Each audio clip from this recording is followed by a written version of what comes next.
देखिए, फ्रांस और अमेरिका जाने के पहले बजट में कई कदम उठाए गए हैं ताकि फ्रांस और अमेरिका को खुश रखने के लिए। मिसाल के तौर से जो आयात कर है, अमेरिका से जो हम खरीदते हैं उस पर वो जो कर लगाया जाता है, इंपोर्ट ड्यूटी जो जाता है, भारी मात्रा में घटाया गया है। एक तो ये तुष्टीकरण है डोनाल्ड ट्रंप का, और दूसरी बात जो फ्रांस की कंपनी और अमेरिकन कंपनी जो परमाणु ऊर्जा के लिए पिछले 15 साल से हम बातचीत कर रहे हैं। 2010 में पार्लियामेंट में एक अधिनियम पारित हुआ था, एक कानून बनाया गया था, civil liability for nuclear damages act, यानी कि परमाणु क्षति के लिए नागरिक दायित्व अधिनियम 2010 में। और इसके बनाने में तब के नेता प्रतिपक्ष राज्यसभा में अरुण जेटली का एक बहुत मुख्य भूमिका थी।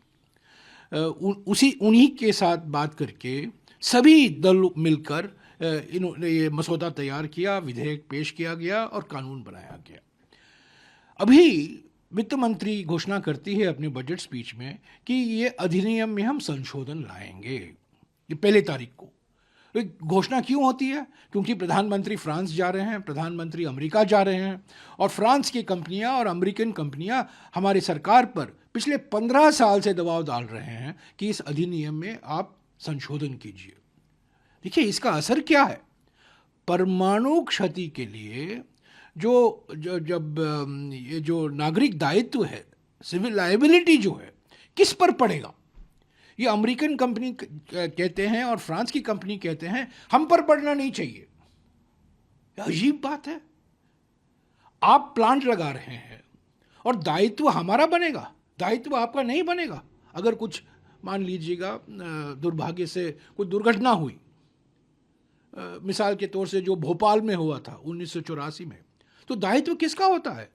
दायित्व हमारा होता है, पर कंपनियों का कुछ दायित्व नहीं। तो इसीलिए मैं बोलता हूं कि जो घोषणा हुआ है हमारे बजट में, civil liability for nuclear damages act 2010, परमाणु क्षति के लिए नागरिक दायित्व अधिनियम 2010 में जो संशोधन की घोषणा की गई है, अभी विधेयक पेश होने वाला है, ये फ्रांस की कंपनी और अमेरिकन कंपनी के हित में होगा। और ये दबाव में ये फ्रांस से दबाव आया है, अमेरिका से दबाव आया है। अच्छा, बहुत बड़ी बात यह है, जब हमारे प्रधानमंत्री राष्ट्रपति ट्रंप से मिलेंगे, क्या वो ये मुद्दा उठाएंगे कि हमारे भारतीय नागरिक, हालांकि वो अवैध प्रवासी हैं, इलीगल माइग्रेंट हैं, किस तरीके से पहली बार हथकड़ी लगाकर, जंजीरें बांधकर उनको वापस भेजा जा रहा है। ये प्लेन पहले गुजरात में लैंड होने वाला था, तब कि हमारी सरकार ने कहा गुजरात में मत जाइए, वो दिखाई अच्छा नहीं देगा, ऑप्टिक्स अच्छा नहीं रहेगा, तो अमृतसर चले गए। और 400 लोग आने वाले हैं। छोटे छोटे देश, कोलंबिया, आज वेनेजुएला, अपने जहाज बेचकर, हवाई जहाज बेचकर अपने नागरिकों को वापस ले रहे हैं।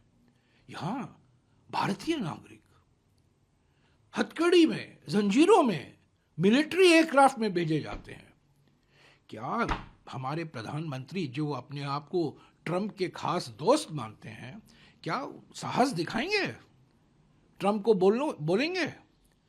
मैं आपको याद दिलाना चाहता हूं, 4 नवंबर 1971 इंदिरा गांधी जी व्हाइट हाउस में थी और राष्ट्रपति निक्सन ने धमकी दी बांग्लादेश को लेकर, पर इंदिरा गांधी ने कहा जो भारत के हित में है मैं वही करूंगी। और अगले महीने आपने उसका नतीजा देखा, दिसंबर 1971 में। वो होता है राजनीतिक साहस। ये प्रधानमंत्री गले लगाएंगे और कहेंगे माय फ्रेंड, और वो फ्रेंड क्या कर रहा है? आप पर दबाव डाल रहा है परमाणु ऊर्जा की कंपनियों को लेकर, आयात कर को लेकर, मोटरसाइकिल को लेकर। और हमारे अवैध जो प्रवासी हैं, हालांकि वो भारतीय नागरिक हैं, युवा हैं, महिलाएं हैं, उनको आप हथकड़ी बांधकर, जंजीरें लगाकर आप उनको घर वापस भेज रहे हैं अपने मिलिट्री एयरक्राफ्ट में। ये पहली बार हो रहा है।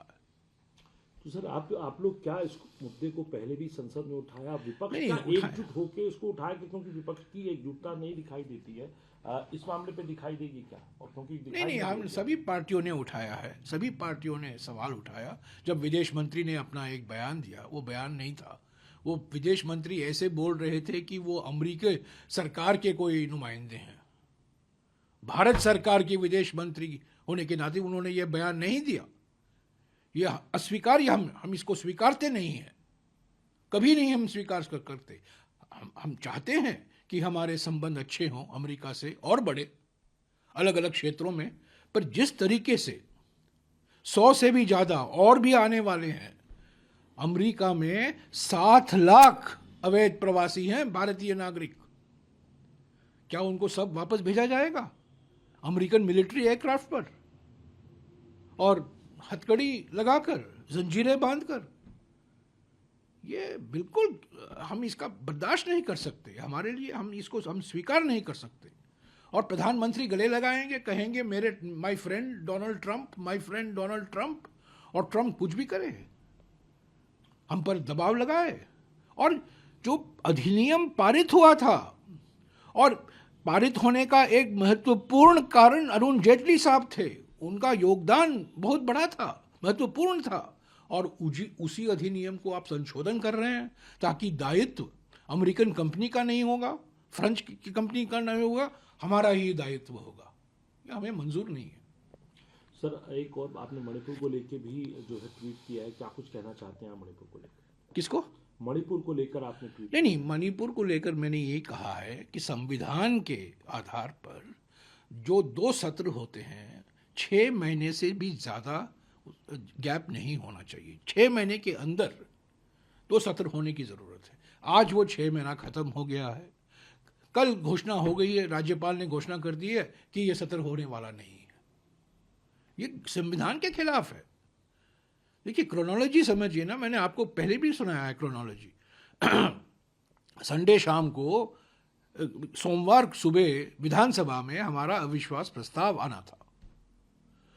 24 घंटे पहले, 24 घंटे भी नहीं, 14 घंटे पहले, संडे के रात को बीरेन सिंह जी अपना इस्तीफा देते हैं। नया मुख्यमंत्री नियुक्त करने में देरी है। नया मुख्यमंत्री कौन होगा बीजेपी जानती नहीं है, कई दावेदार हैं। तो इसलिए राज्यपाल ने अध्यादेश जारी कर दिया कि ये नल एंड वॉइड है, ये सेशन होने वाला नहीं है। ये संविधान के खिलाफ है, संविधान का उल्लंघन है। पर मुझे कोई आश्चर्य नहीं हुआ, क्योंकि कुछ महीने पहले सुप्रीम कोर्ट ने खुद कहा था कि मणिपुर में संवैधानिक कार्यप्रणाली खत्म हो चुका है, कॉन्स्टिट्यूशनल मशीनरी का पूरे तरीके से ब्रेकडाउन हो चुका है। तो एक और मिसाल आपको मिला है। So how do you see the Prime Minister visit to US and France? He has gone there for this AI summit, and he'll be co-chairing the summit in Paris. Well, you know, he has already appeased the Americans and the French. He has already announced that he will amend the Civil Liability for Nuclear Damages Act 2010. We have been negotiating with American companies and French companies for the last 15 years. These companies have been saying that you must amend this act. The liability in the case of a nuclear accident in a nuclear plant should be that only of the operator, which is an Indian company. The nuclear suppliers should not have any liability. Look, what happened in Bhopal in 1984. Whose liability was it? Wasn't it that of Union Carbide? So we have resisted this pressure. And in the drafting of the 2010 Act, it was done with the full concurrence, in fact with the active involvement. I recall, I was in the government then, I had some small role to play. The very important role was played by the then leader of the opposition, Arun Jaitley. It was because of him that this bill took the shape that it took. And now the finance minister has announced that she will amend this, the government will amend this act. Why? Because the French and the American companies are putting pressure on us. Already we have reduced import duties on motorcycles, on variety of agricultural products, commodities, because we want to appease Trump. So, and most important issue, will the Prime Minister have the courage to tell President Trump that the way hundreds of Indians have been sent back in chains, handcuffed, in a military aircraft, this is inhuman and this is unacceptable from a friendly country. when Indira Gandhi met President Nixon on the 4th of November 1971, President Nixon threatened, intimidated, pressurized. But Indira Gandhi said, I will do what is in India's national interest. And she did what was in India's national interest. And you saw the result on the 16th of December 1971, which the Americans didn't like. But Indira Gandhi stood up to President Nixon.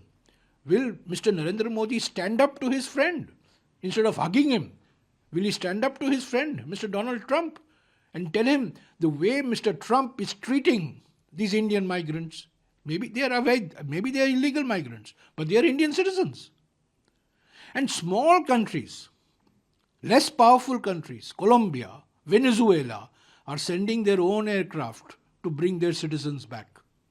And we are allowing the Americans to send these migrants back, handcuffed and chained in a military aircraft. This has never happened before.